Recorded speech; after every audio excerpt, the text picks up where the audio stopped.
Afternoon, student. Welcome you all for the fifth lecture of our subject, that is UGCS 502 Database Management System.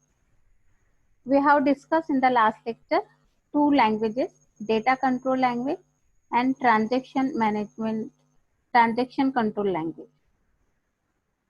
Basically, this data control language, that is DCL, why it is required?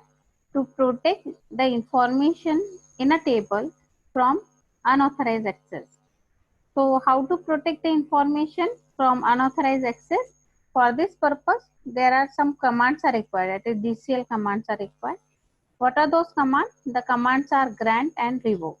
The grant, it is a command which is used to provide or give the permission to the users to perform certain operation to access these privileges on the database.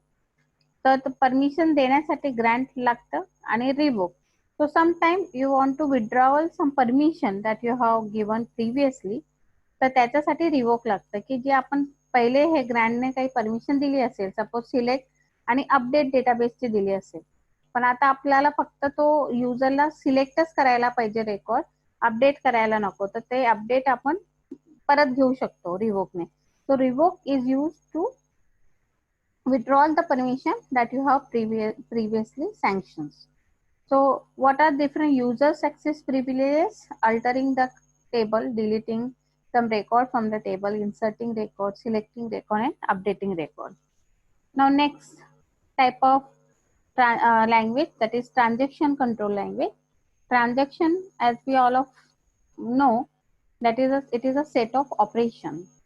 So to manage this transaction in the database, the language is required, that is transaction control language. This language allows statements that are grouped together in a logical transaction.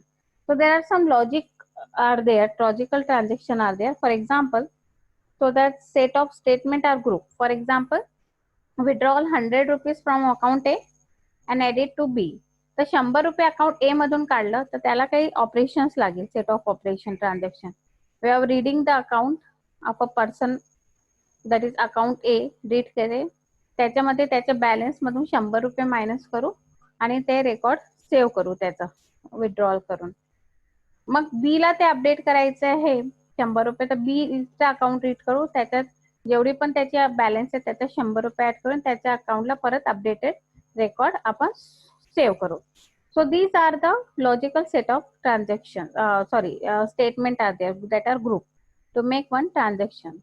So how to make the changes? Using data manipulation language. Data manipulation ने आपण ते statements ने ते manage करू शकतो. They are used to manage the changes in the database using data manipulation statement. आता हे जे पण आपण करू, all these things are done temporarily. So how to save these changes permanently? For this purpose, we require transaction control language. What are the commands? First is commit. To save the record permanently, commit लागतं की कोणत्या point पर्यंत save करायचं, तर save point, role back, परत previous statement वर जाण्यासाठी आणि set transaction set करण्यासाठी. Now in this lecture, we are going to discuss the concept, that is database user. Database मॅनेजमेंटचे कोणकोणते टाइप्सचे युजर्स आहेत. तर डेटाबेस मॅनेजमेंट सिस्टीम में डिफरंट युजर्स असतात आणि ते युजर्सला डिफरंट कॅटेगरीज मध्ये डिवाइड करतात आणि ते डिवाइड कोणत्या बेसिसवर असतात? Based on level of access, how they access the information. So depending upon the level of access, the users are categorized, and it is also for modifying the database. So for a particular database, different kind of users are there. What are that user? Naive user, application programmer, sophisticated user, specialized user and administrator user. So these are the 5 categories of user based on level of access in database management systems. Now let's